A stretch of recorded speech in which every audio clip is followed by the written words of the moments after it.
Tips para vivir el culto en tu casa. Prepara tu hogar para participar, creando un ambiente propicio. Toma las medidas que sean necesarias para que nada ni nadie puedan interrumpir este momento. Por ejemplo, silenciar tu teléfono. Hazlo con tiempo, sin afán. Prepárate tú también. Una vez preparado el lugar, ahora te invitamos a que te prepares, ya sea de manera individual o en familia, para tener un encuentro con el Señor. Si estás solo, recuerda que formas parte del cuerpo de Cristo y estamos unidos por el Señor, así que no estás solo. Abre bien los oídos y también el corazón. Dios nos habla por su palabra, así que abre bien los oídos. Participa activamente de las lecturas bíblicas, las oraciones y los cantos. Invita a los miembros de tu familia a participar. Este es su momento para compartir la fe en el Señor Jesucristo con nuestra familia, reconociendo al Señor con nuestros diezmos y ofrendas.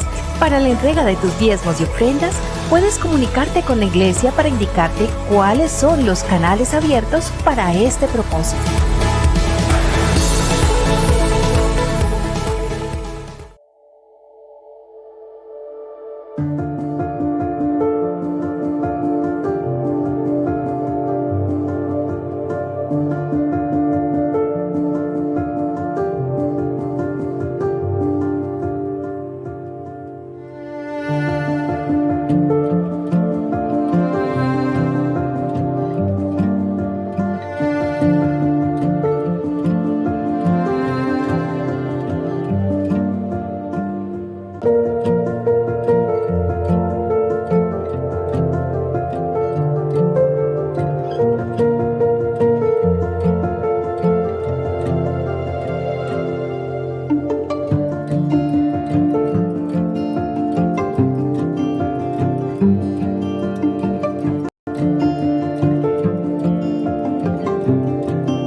Venimos al Señor con un corazón cargado de agradecimiento por la bendición que nos permite compartir en familia este fin de semana y saber que estamos delante de su presencia, contemplando y disfrutando de esa bendición que es estar en armonía, en la unidad del hogar y con los hermanos en la distancia, pero que también están unidos en ese mismo espíritu de adoración a nuestro Dios. Sean todos bienvenidos a este servicio de adoración para nuestro Dios. Esperamos que sea un tiempo de gozo para usted y para todos los que están en su casa. Queremos también pedirle que le envíe este enlace, este link a sus familiares, a sus amigos allí en casita.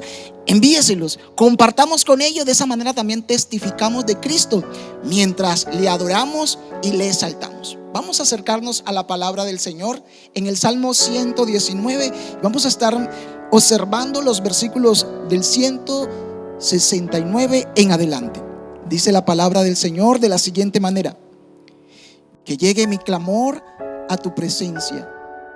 Dame entendimiento, Señor, conforme a tu palabra. Que llegue a tu presencia mi súplica.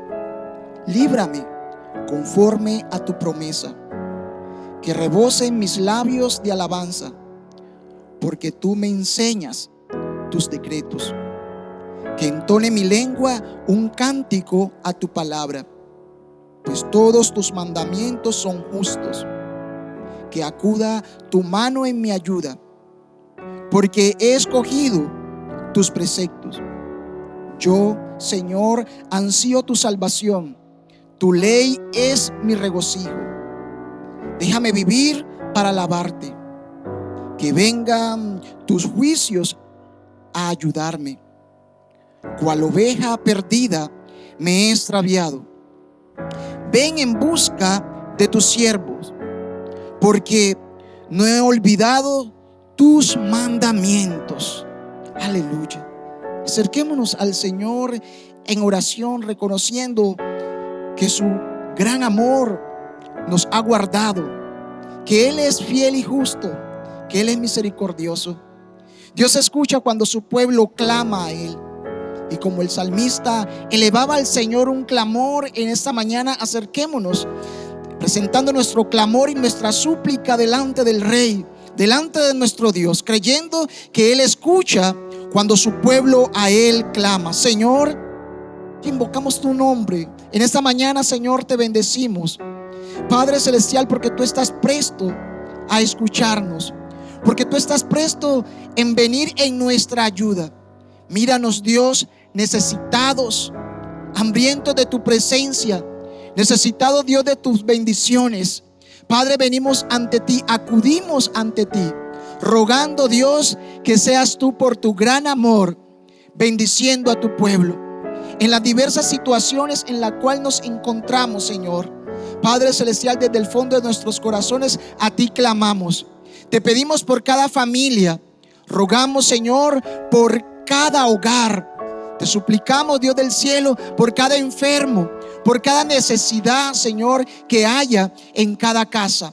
En el nombre de Jesús, Padre celestial, mientras tú continúas glorificando tu nombre, Dios, mientras tú, Dios de la gloria, sigues perfeccionando tu obra en nosotros, nosotros te alabamos, nosotros te exaltamos. Aquí, Dios de la gloria, elevamos un cántico nuevo en gratitud a ti por todas tus bondades, porque tú has escuchado, Señor, nuestras plegarias, porque a tus oídos han llegado, Dios, nuestras oraciones. Gracias, Señor, por permitirnos alabarte y exaltar tu nombre. Gracias, Dios amado, en el nombre de Jesús. Aleluya.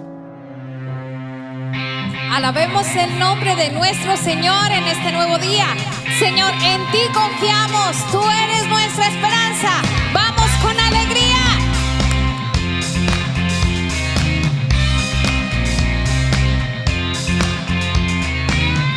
Cuando el mar me dice te hundirás, me das tierra firme y puedo cruzar.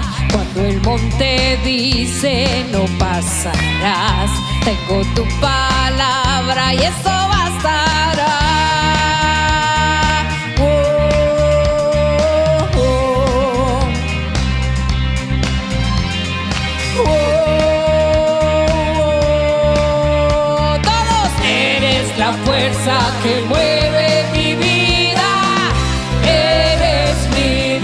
Si tú harás más allá de lo que pueda imaginar, más allá de lo que pueda yo soñar, eres Dios y harás. Eres Dios de ayer, eres Dios que está.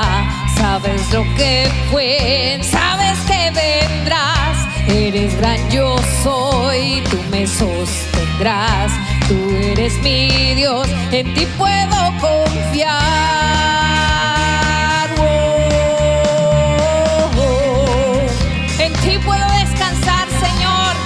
Oh, juntos. Eres la fuerza que mueve mi vida. Que así sea. Eres mi Dios y tú harás más allá de lo que pueda imaginar, más allá de lo que pueda yo soñar. Eres Dios, eres mi Dios, eres mi Dios y tú harás más allá de lo que pueda imaginar, más allá de lo que pueda yo soñar.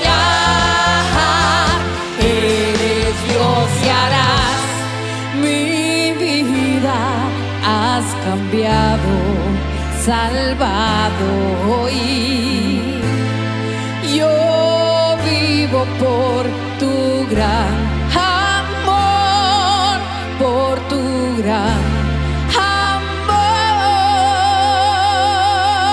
Vamos juntos. Eres mi Dios y tú harás el camino, Señor. Nosotros confiamos en ti, decimos juntos. Eres mi Dios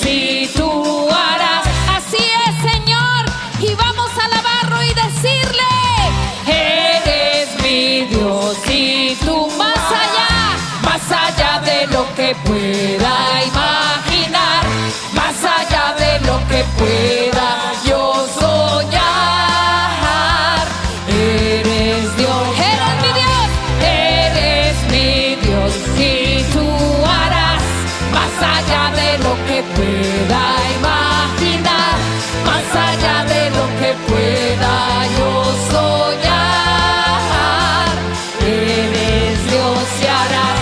Aleluya, Señor, eres grande, la victoria es tuya, Señor. Nuestras oraciones elevamos delante de tu presencia porque confiamos, creemos en ti que eres poderoso para vencer. Bendice a tu pueblo, Señor. Amén. Adiós sea la gloria y la honra, hoy para siempre, adiós sea la gloria y la honra, hoy para siempre, eres mi Dios, y tú harás más allá de lo que pueda imaginar, más allá de lo que pueda yo soñar. Eres Dios y harás. Eres grande, Señor, te alabamos, te bendecimos y decimos: eres mi Dios, el único que puede abrir camino. Así es, danos fuerza, Señor, prepáranos. Yo soñar, eres Dios que harás. Aleluya, alabado sea el nombre de nuestro Dios y Redentor en este día. Él es el Rey, Él es el Señor, dueño absoluto de nuestra vida. Eres nuestro Dios y tú lo harás, Padre. Y hoy tu pueblo se levanta para alabar tu nombre en tu presencia y adorarte.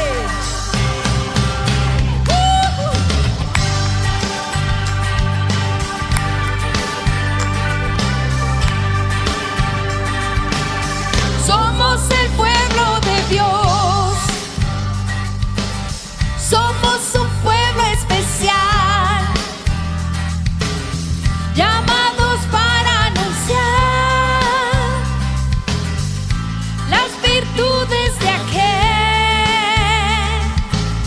que nos llamó a su luz. Somos el pueblo de Dios, somos el pueblo de Dios, somos el pueblo de Dios. Su sangre nos redimió, su sangre nos redimió y su espíritu dio para darnos poder y ser testigos de Él, y llevaremos su gloria a cada pueblo y nación, trayéndoles esperanzas y nuevas de salvación, y su amor nos impulsa, no nos podemos callar,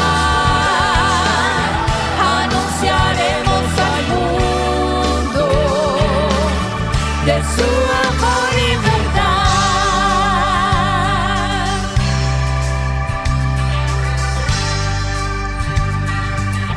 Somos el pueblo de Dios, somos el pueblo de Dios, somos un pueblo especial, somos un pueblo especial, llamados para anunciar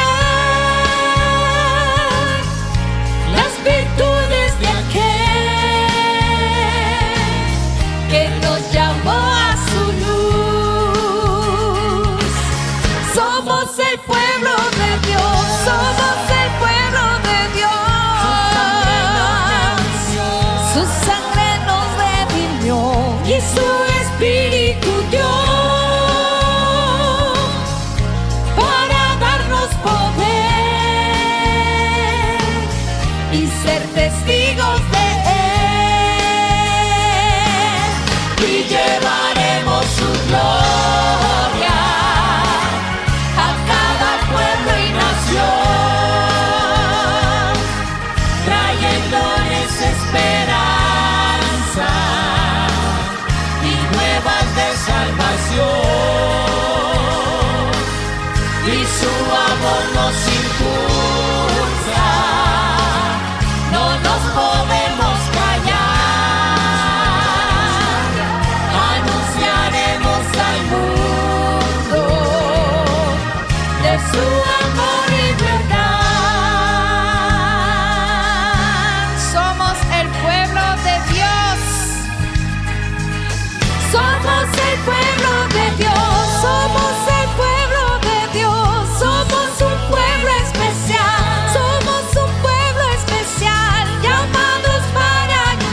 salvación y su amor nos impulsa. No nos podemos callar, anunciaremos al mundo de su amor y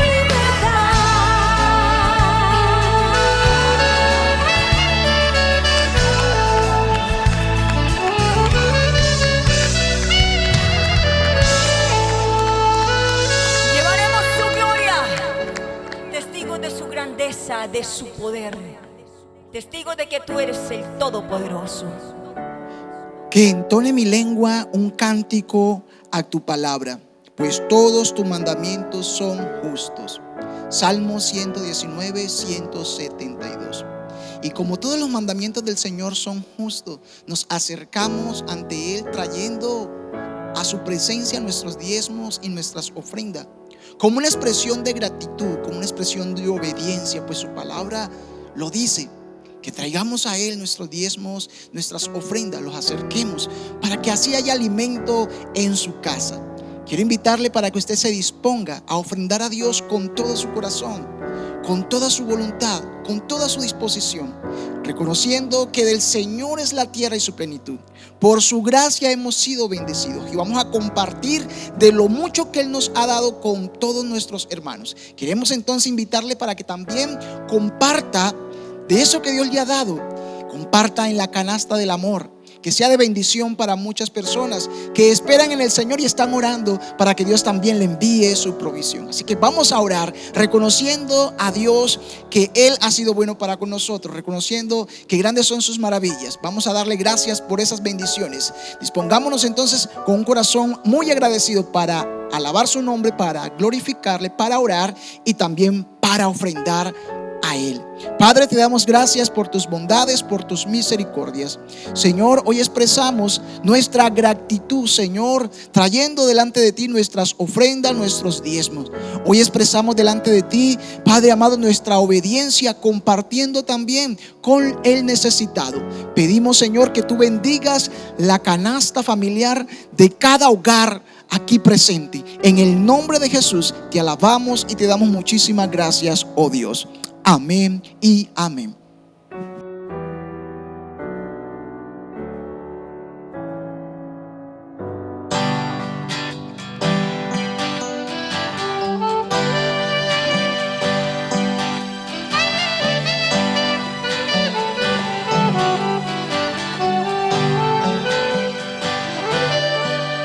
Recibí un nuevo corazón de Dios, corazón regenerado, un corazón transformado, corazón que es inspirado por Jesús. Como fruto de este nuevo corazón, hoy te doy la paz de Cristo. Te bendigo, mi hermano. Cuán preciosa es nuestra comunión.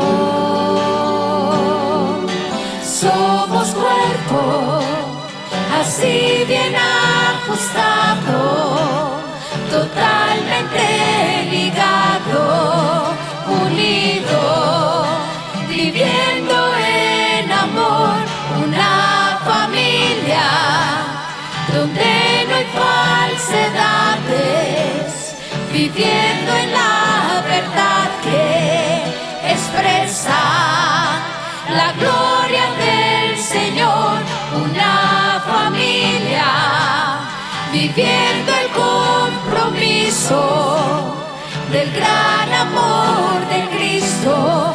Necesito de ti, querido hermano. Somos una familia en Cristo.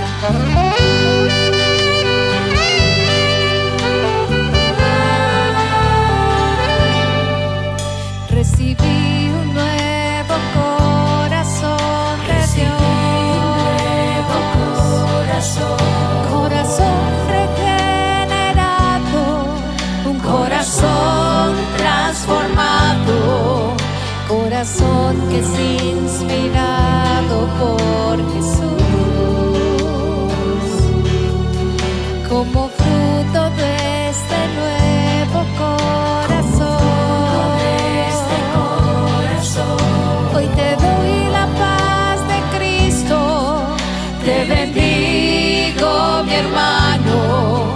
cuán preciosa es nuestra comunión. Somos cuerpo, así bien ajustado, totalmente ligado, unido, viviendo en amor, una familia donde no hay falsedades, viviendo en la verdad que expresa la gloria del Señor, una familia viviendo el compromiso del gran amor de Cristo. Necesito de ti, querido hermano. Una familia que te adora, Señor.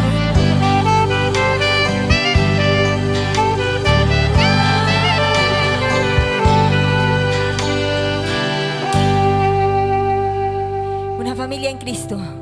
Somos cuerpo, así todos ligados, Señor, en un compromiso como iglesia, buscando tu voluntad, Señor, caminando hacia tu voluntad.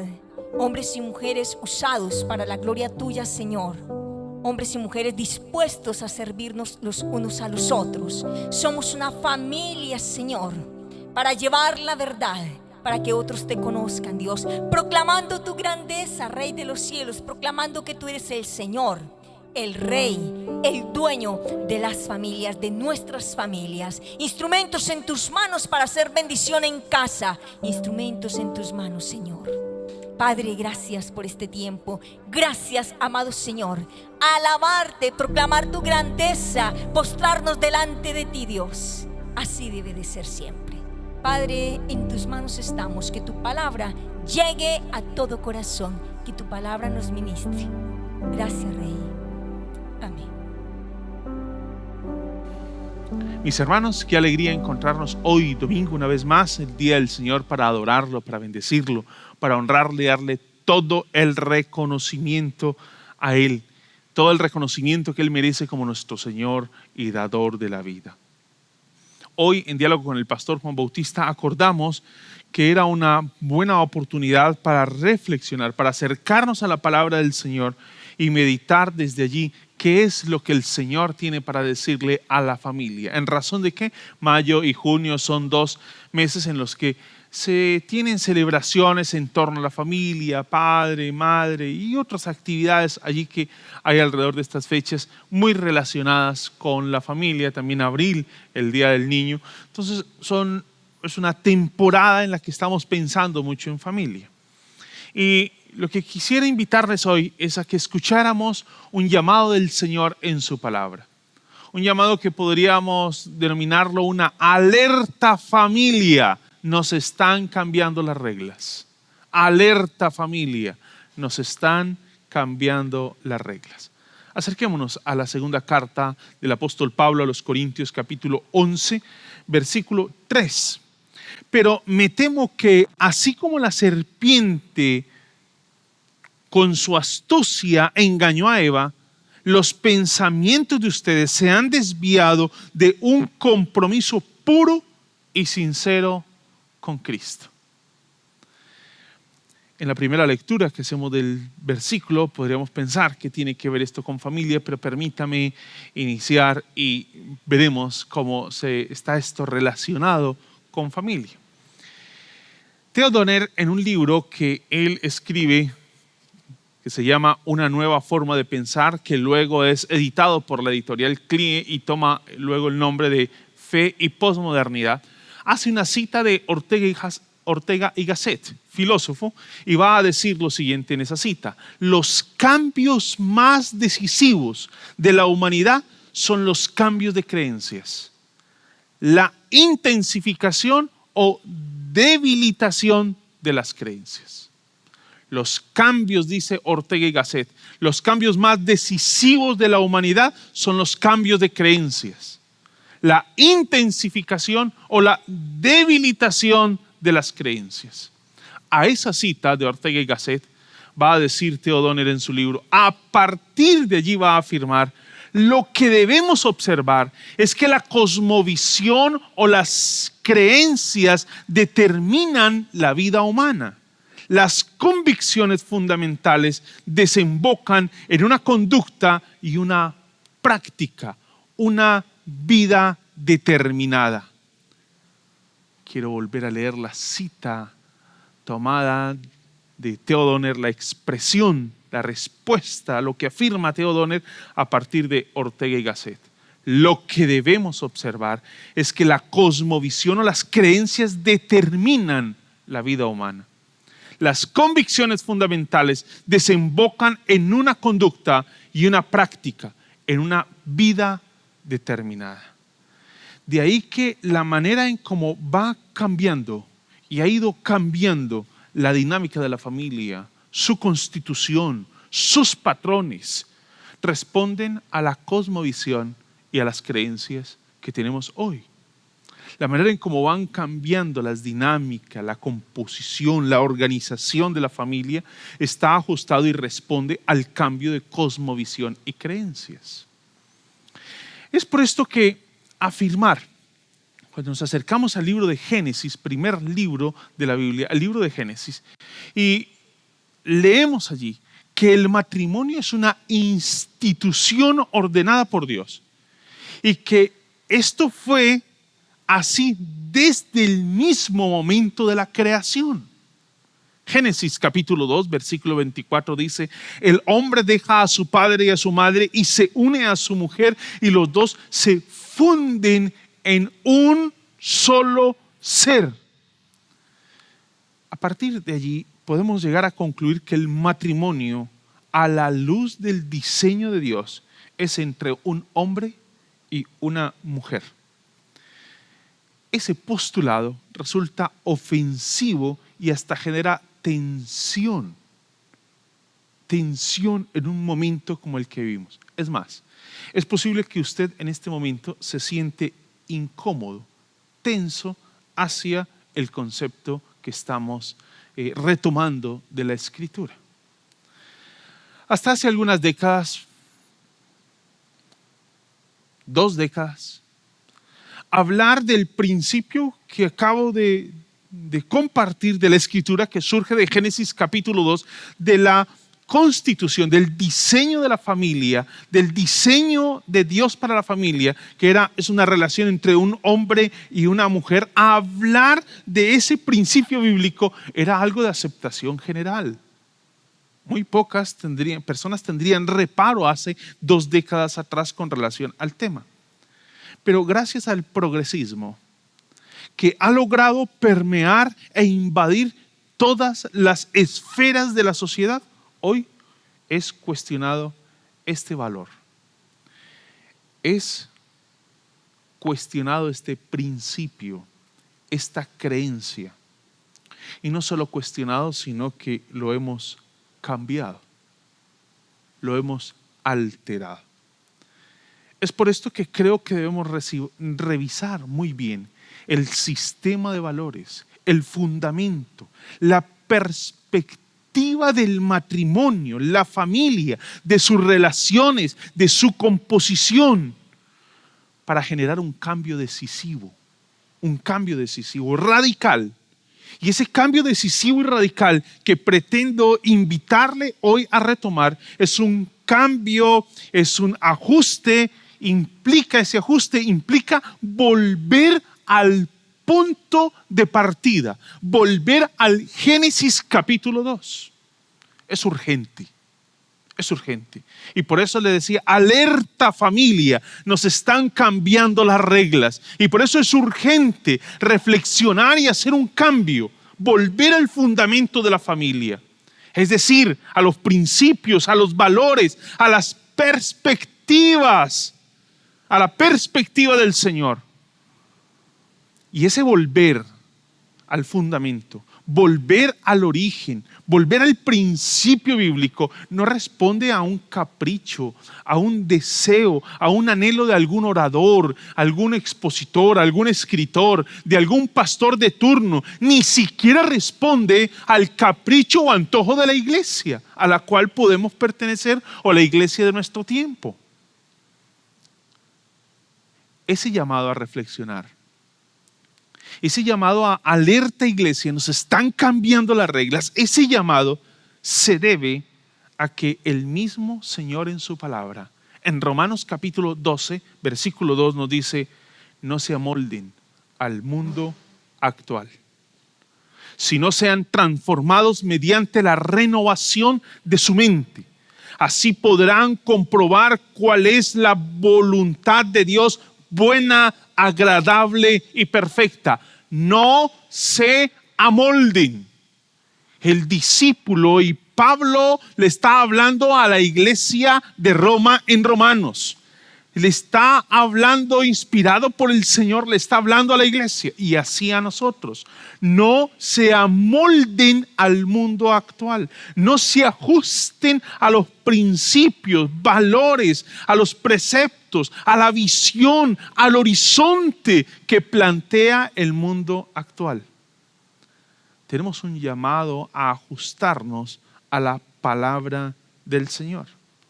La mayor necesidad de la familia hoy, si uno pensara cuál es la mayor necesidad de la familia. Hice un ensayo porque leí un libro, estaba leyendo un libro sobre familia para empaparme del tema y consultando a un lado y consultando al otro.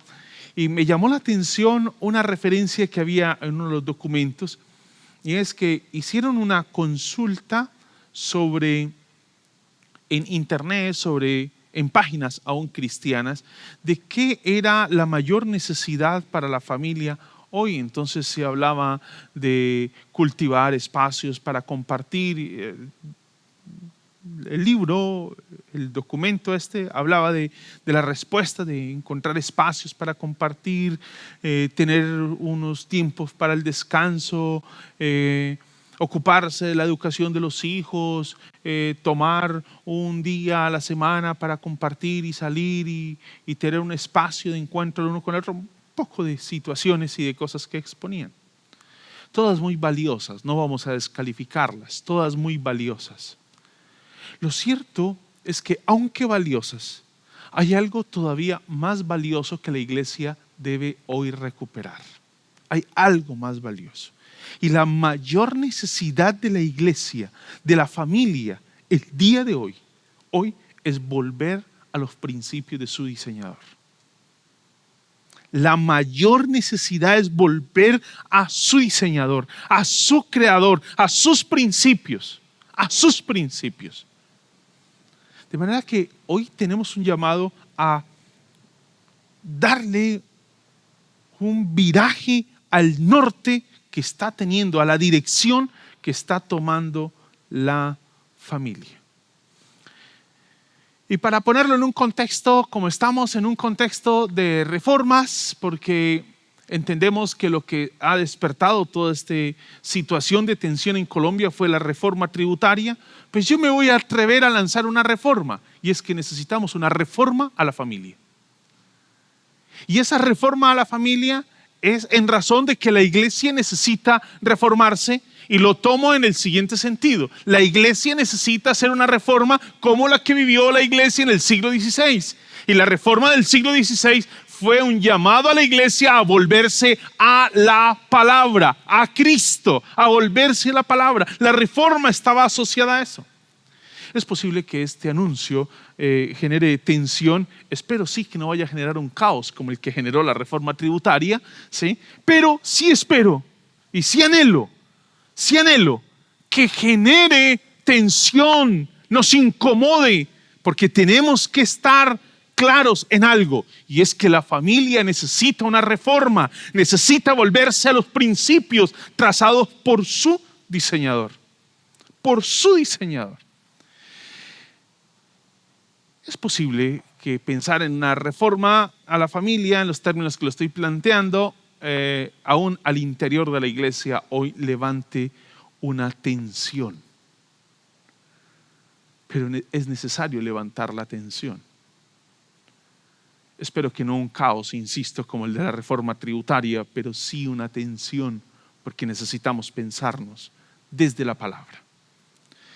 Cuando nos acercamos al texto de Romanos, él está diciendo algo y es, necesitamos dejar claro cuál es el referente a partir del cual nosotros construimos la vida. No se amolden, así dice Romanos, no se amolden al mundo actual. ¿Cuál es el referente? La buena voluntad de Dios. Romanos capítulo 12. ¿Cuál es el referente? La palabra del Señor. ¿Qué ha pasado? ¿Qué ha pasado para que hoy la iglesia tenga que levantar una alerta? Alerta familia. Nos están cambiando las reglas. ¿Qué ha pasado? Que necesitamos levantar esta voz de alerta. ¿Qué ha sucedido?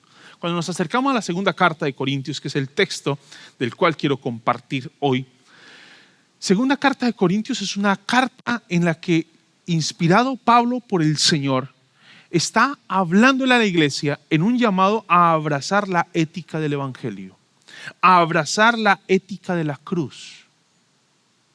Ya se da cuenta hacia dónde se dirige esto. La ética del Evangelio, la ética de la cruz. Y así a resistir, fuerte, así a resistir las enseñanzas de sus oponentes. Pablo en esta carta se da la tarea de defender su apostolado, y ya le diré por qué estoy haciendo mención de esto. Se da la tarea de defender su apostolado, dado que los creyentes están en un peligro espiritual por la influencia de los falsos apóstoles. Ahí en el mismo capítulo 11, de pronto en un momento lo revisamos, se está hablando, y si no, usted lo puede revisar, el versículo 13. Tales individuos son falsos apóstoles. Así lo expresa el Señor. Dentro de la iglesia había algunos engañando a los creyentes con falsas enseñanzas. En Corinto, algunos ya estaban como siendo seducidos por esas enseñanzas. Se veían como atraídos, se estaban como amoldando a esas condiciones. Y ese era el temor de Pablo. Que algunos, siguiendo estos conceptos y falsas enseñanzas, se apartaran de la enseñanza del Señor y así perdieran su devoción, su piedad, su entrega, su fidelidad al Señor, a Cristo. Creo que esta es también nuestra preocupación hoy. Nuestra preocupación hoy también va en esta misma dirección. ¿Cómo es que muchos andan tras las enseñanzas del mundo contemporáneo? De una ideología progresista, de una doctrina progresista. ¿Cómo es que algunos andan bebiendo, absorbiendo todo el sistema de valores del momento, los principios, los modelos, los criterios de esta ideología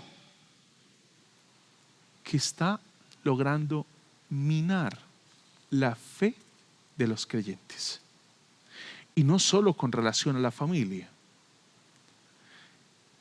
Espero que en algún momento podamos tener un espacio para reflexionar sobre las características, los principios de todo este progresismo que hoy nos está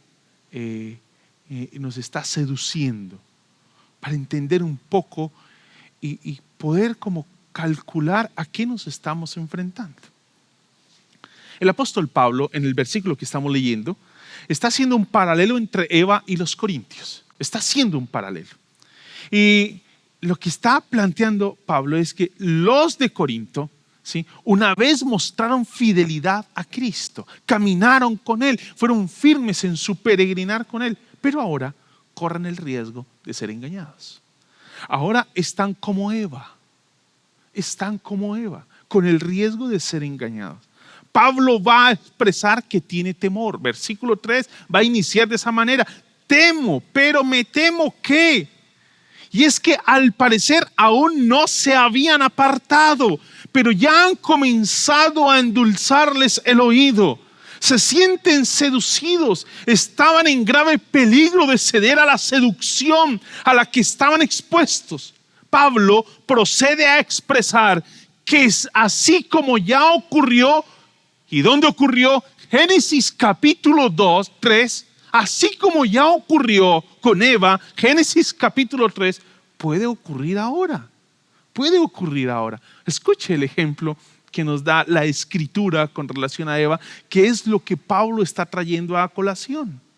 Así como la serpiente con su astucia engañó a Eva, los pensamientos de ustedes sean desviados de un compromiso puro y sincero con Cristo. Es lo que el apóstol Pablo está diciendo. Es el temor que él tiene. Y es que Satanás, con toda su astucia, todo su engaño, todo su sigilo, con toda una conducta carente de escrúpulos,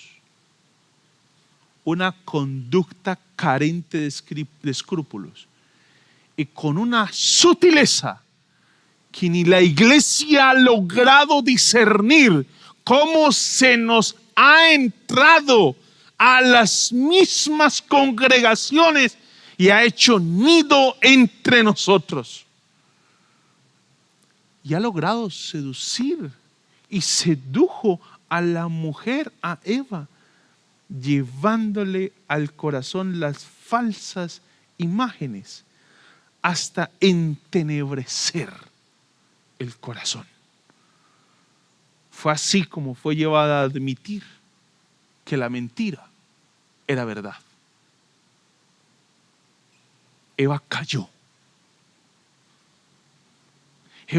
Y esto no responde a que un malvado señor le torciera el brazo y le dijera: Eva, te voy a matar y destruir si no lo aceptas. No, fue engañada con astucia.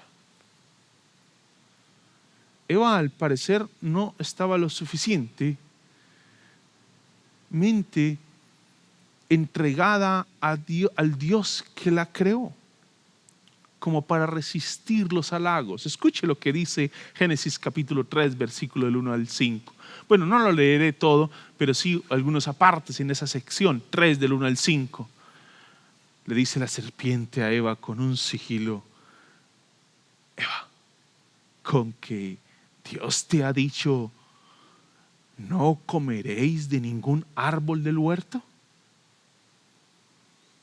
Y más adelante le dice: ciertamente no moriréis, pues Dios sabe que el día que de él comáis, serán abiertos vuestros ojos y seréis como Dios, conociendo el bien y el mal.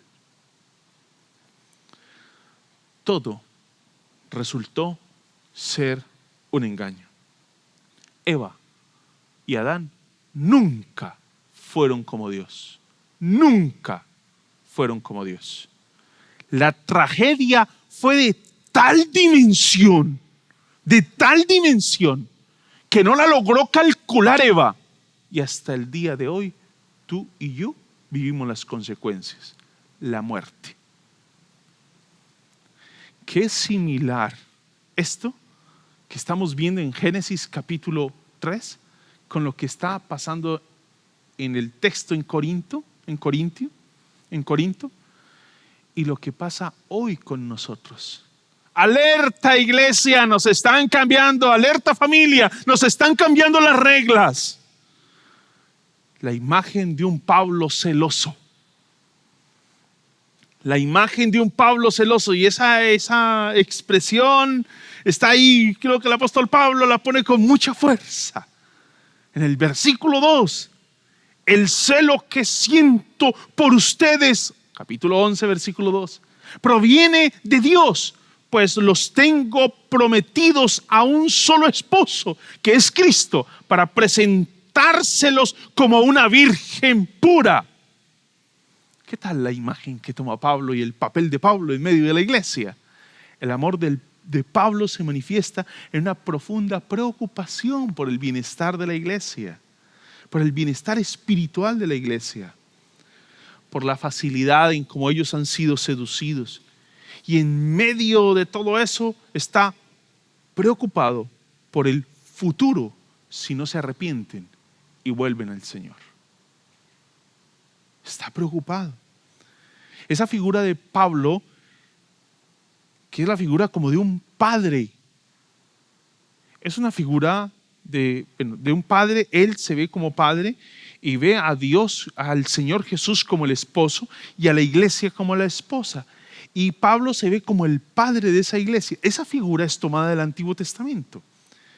Ahora la imagen está ilustrada. Israel en el Antiguo Testamento era la esposa, Dios es el esposo. Y ahora en el Nuevo Testamento tenemos la iglesia, la esposa, el Señor Jesús es el esposo. Pablo es el padre de la novia, posiblemente en su idea de padre espiritual de los creyentes. Así lo va a decir en 1 de Corintios capítulo 4 y en 2 de Corintios capítulo 12. Va a hablar de él como padre. Pablo, como padre honorable, deseaba presentar a su hija como una virgen pura a su marido. Así lo está mostrando el versículo 2. Una virgen pura. Así deseaba presentar la iglesia a su marido. Pero lo cierto es que esa novia no está lo suficientemente entregada a su esposo como para evitar ser engañada por la astucia de la serpiente. Aquí hay que dejar algo claro, porque usted ve esa palabra celoso y usted puede decir: ¿sí ve, mija? Los celos son bíblicos. Hasta Pablo. Quiero puntualizar algo allí para que no vaya a malinterpretar el texto, que no hay nada más nocivo para una relación que los celos. El celo humano es una expresión de nuestro egoísmo. El celo humano es una expresión de nuestro egoísmo, siendo en muchas oportunidades solamente una manera y una expresión de nuestro egocentrismo concentrado al 100%. Pero en este caso, el celo de Pablo refleja el dolor de Dios al ver a su iglesia cómo se va tras el mejor, bueno, no mejor, sino cualquier postor. Pablo temía que aquellos falsos apóstoles, ministro de Satanás, y no nos debe dar temor decirlo así lo dice la Escritura, porque está hablando de la serpiente que engañó a Eva. Falsos apóstoles, ministros de Satanás, buscan engañar a los de Corinto y eran conducidos hacia un evangelio más triunfador, victorioso, egocéntrico, progresista, de generación progre. Aquí está la generación progre. ¡Uh! Pero para ser honestos, los principios de la generación progre nada tienen que ver con el evangelio. En algún momento tendremos, insisto, que hablar más del tema, pero debemos dejar algo claro. Los principios de la generación del progresismo, de la ideología del progresismo, no están alineados al evangelio. No. En el capítulo 11, estamos en 2 de Corintios, en el versículo 4 dice: si alguien llega a ustedes predicando un Jesús diferente del que les hemos predicado nosotros, y si reciben un espíritu o un evangelio diferente de los que ya recibieron, a ese lo aguantan con facilidad. Era una novia que se estaba dejando seducir. Ha sido sorprendente la manera en cómo la iglesia creo que ha sido tolerante, permisiva con tantas ideologías que hoy comienzan a filtrar la manera de pensar. La Nueva Biblia de las Américas es en el capítulo 13 de la segunda carta a los Corintios, versículo 5, dice: examínense para saber si su fe es genuina.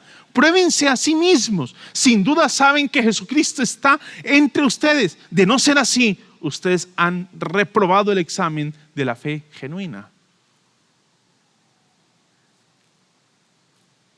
Es que pareciera ser que el Cristo de ese momento, y creo que también el Cristo nuestro es un Cristo como diferente al Cristo de los evangelios. Es un Cristo con otros pensamientos, más progres, más de triunfo, más de logros, más dinámico, sí. Pero lo que Pablo está viendo entre ellos es una manipulación de Satanás. Así como la serpiente con astucia engañó a Eva. Versículo 3. ¿Por qué es que los de Corinto no ven? ¿Por qué no ven? ¿Por qué no ven el engaño? ¿Por qué? Porque el enemigo usa la astucia. Pero no la astucia del Chapulín Colorado. No contaban con mi astucia. No, esa astucia es una astucia torpe. Esa astucia es torpe.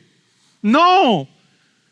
Es tal su astucia que ha logrado sembrar entre los de Corinto, ha logrado engañarlos, ha logrado seducirlos, ha logrado atraerlos. Ha sembrado entre los corintios, entre esa población, esa comunidad de creyentes, ha sembrado toda su ideología, sus pensamientos, sus creencias. Es llevado a tal punto la astucia de la manera en cómo han engañado a la iglesia de Corinto, que imagínate que hasta estaban pensando que el que era astuto y engañoso era Pablo. Ahora entiende por qué les decía al principio de que Pablo está defendiendo sus credenciales de apóstol. Porque llegaron a pensar, fue tal el engaño, la astucia de los falsos apóstoles que lograron presentar a Pablo como quien estaba engañándolos. Y usted dirá, ¿y dónde dice eso la Biblia? Téngalo firme. Capítulo 12, versículo 16 de la segunda carta del apóstol Pablo a los Corintios. Algunos de ustedes admiten que no les fui una carga, pero otros todavía piensan que fui muy astuto. Es la misma palabra para hablar de que la serpiente fue astuta con Eva. Fue tal el engaño de esos falsos maestros que lograron comenzar a minar la credibilidad del apóstol Pablo entre los corintios. Está la astucia del progresismo en nuestro tiempo, que quien no se alía con ellos es cuestionado. O como me dijera alguien no hace muchos días, es que ustedes todavía no saben predicar la palabra. Seguramente ellos saben mucho de esto, pero cuidado, ¿sí? A esta experiencia se ha sucumbido frecuentemente. Este es un lenguaje de fe combinado con contenidos egoístas, elogiosos. Eso es una experiencia en la que se envuelve todo. Es que a nosotros nos gusta escuchar que somos buenas personas, que somos calidosos, que somos buenos, que somos especiales, que somos sabios. Eso es lo que nos gusta.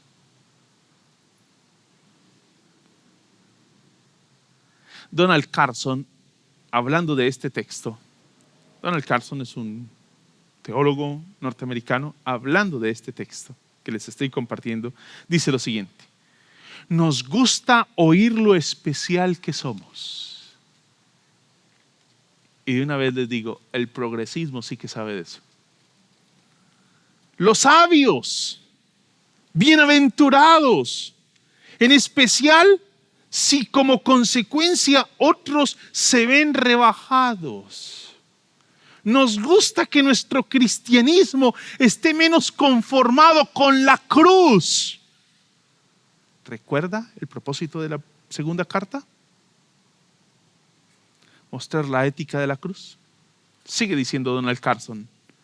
Y si a esto se le puede vestir de ortodoxia, de clichés incluidos, puede que no detectemos la presencia del engañador por excelencia, ni veamos que nos estamos apartando de una sincera fidelidad a Cristo para caer en un evangelio distinto. Creo que nosotros estamos esperando un diablo con trinchete, cachos y cola.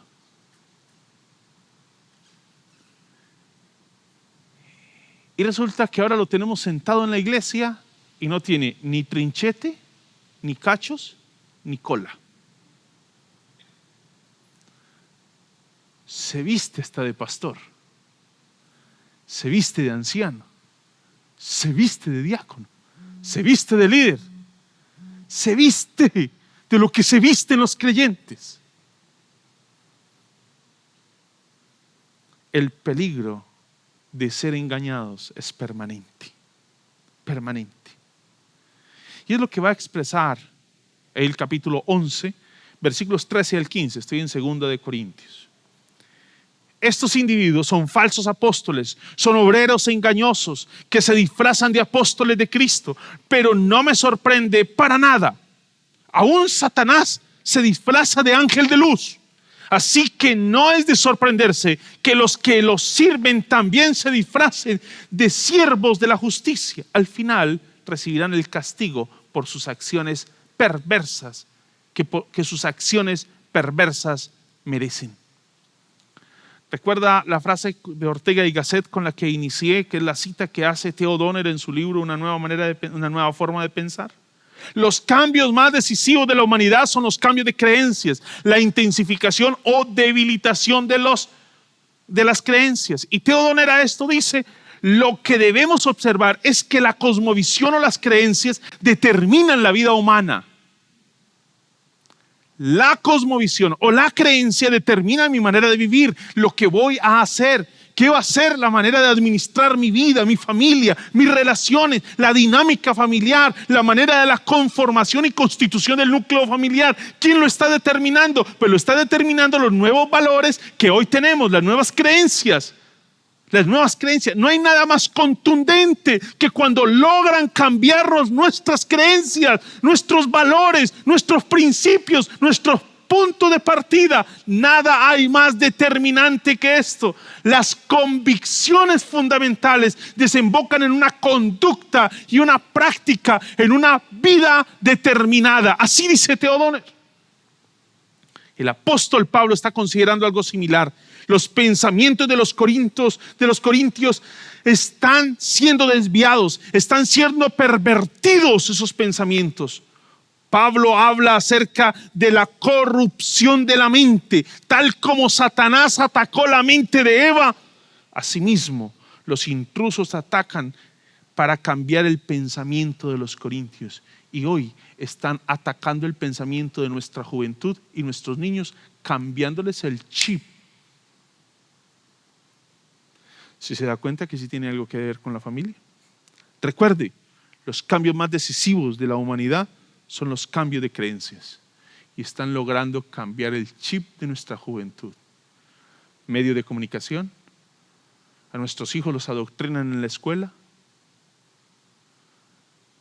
La educación dice no al proselitismo, pero indudablemente hay un adoctrinamiento en la escuela con los principios y valores de una sociedad progresista. Ese cambio de pensamiento está afectando nuestra devoción a Cristo y afectó la devoción a Cristo de ellos. En 1 Corintios lo va a dejar. Vuestras mentes sean desviadas, es lo que está buscando, de la sencillez y pureza. Primero las creencias para que cambien las maneras de vivir. Así como Satanás pervirtió la inocente fe de Eva, asimismo los falsos apóstoles están persuadiendo a los corintios a que abandonen su lealtad sincera a Cristo. Alerta, iglesia. Alerta, familias. Nos están cambiando las reglas de juego y nosotros estamos pensando que tenemos todo bajo control. Encerrados en nuestras cuatro paredes, no hemos abierto nuestros ojos para ver cómo todo el sistema de valores está minando nuestra juventud, mina nuestros niños, mina nuestras creencias, mina la misma iglesia. Al ver los servidores de Satanás haciendo de las suyas entre los miembros de la iglesia de Corinto, Pablo suena la voz de alarma y le dice a la iglesia: hay que perseverar en la sinceridad y la pureza espiritual de la iglesia. Lo que tenemos hoy es una intensa búsqueda por subvertir el pensamiento del pueblo de Dios. Lo que tenemos hoy es una intensa búsqueda por subvertir el pensamiento del pueblo de Dios. Y esto no es solamente desde el interior de la iglesia, que también se da al interior de la iglesia, indudablemente. Sí, tenemos iglesias de todo tipo hoy, en Colombia y en todo lugar del mundo.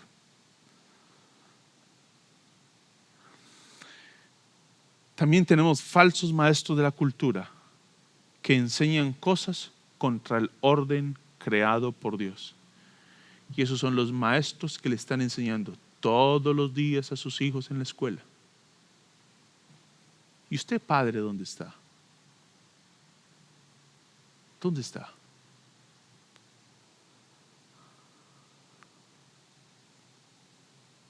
El progresismo es una ideología.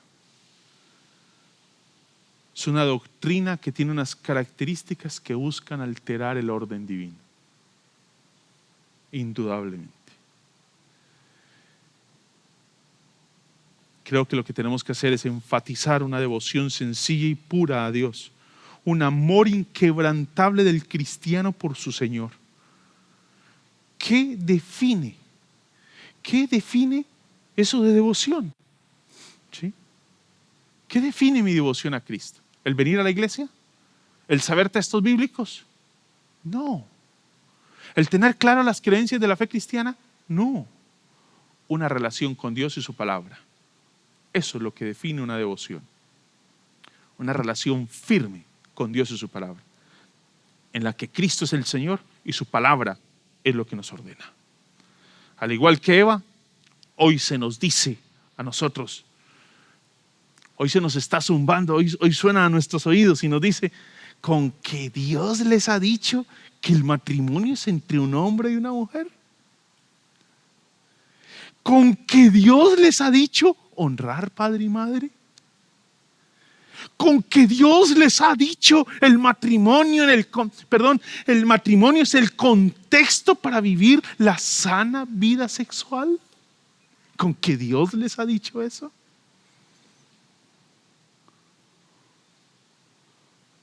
¿Con que Dios les ha dicho no matarás?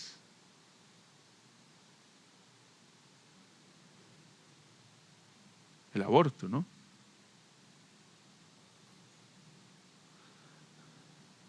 Y también nos dice: no moriréis. Eso es puro cuento de la fe. No moriréis. Solo que sabe Dios que el día que comáis serán abiertos vuestros ojos y seréis como Dios, conociendo el bien y el mal. Qué tremendo desastre. Hasta hoy vivimos las consecuencias. Su muerte espiritual y su muerte física son solo un resultado de la decisión de Eva. Tenemos que aprender por cabeza ajena. Mis hermanos, inclinen su rostro y oremos al Señor.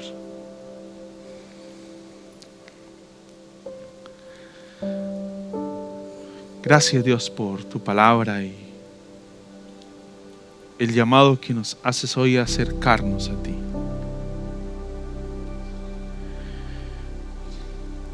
En un momento en el que la fe cristiana está siendo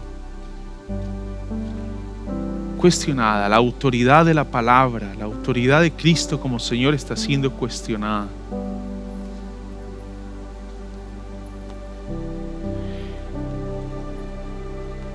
Señor, tenemos que pararnos firmes. Firmes. Alerta, familia, nos están cambiando las reglas. Perdónanos, Señor, porque posiblemente estábamos en un sueño profundo y no sabemos en qué momento llegó todo esto. No logramos discernir los tiempos, no logramos entender los tiempos, lo que sucedía, el momento histórico, no logramos discernir. Pero oramos que tu palabra siga permeando nuestros corazones, desafiando nuestras vidas y retándonos a perseverar en ella. Estamos en tus manos. Es en el nombre de Jesús que te hemos orado. Amén, Señor.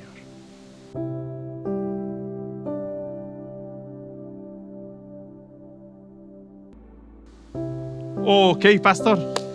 Entonces, hoy ya hemos querido compartir como un punto de partida, posiblemente para una reflexión que la iglesia deberá seguir. Y usted deberá seguir, y creo que la iglesia tiene una responsabilidad frente a todo esto que estamos viviendo de continuar meditando. Pero dentro de 8 días volvemos a Santiago, así que prepárese. Seguimos ahí en el texto, dejando y permitiendo que la palabra del Señor sea la que nos ministre, nos dirija. Por favor, no se levante de su puesto sin primero compartir con los suyos un cafecito y qué ha sido lo que el Señor nos ha dejado. Que la gracia de Dios nos acompañe y dirija, y en estos tiempos tan difíciles que vive Colombia, que sea la dirección del Señor sobre todos nosotros. Bendiciones, mis hermanos. Cuando el mar me dice te hundirás, me das tierra firme y puedo cruzar. Cuando el monte dice no pasarás, tengo tu palabra y eso bastará.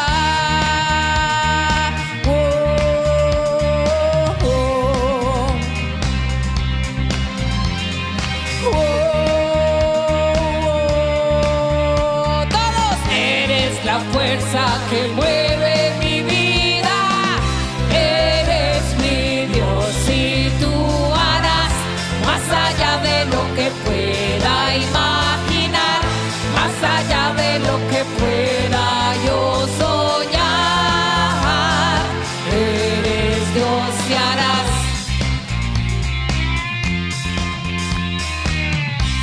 Eres Dios de ayer, eres Dios que está.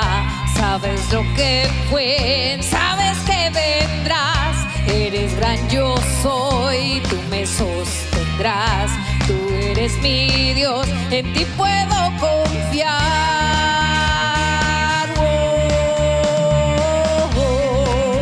En ti puedo descansar, Señor. Juntos. Eres la fuerza que mueve mi vida, que así sea.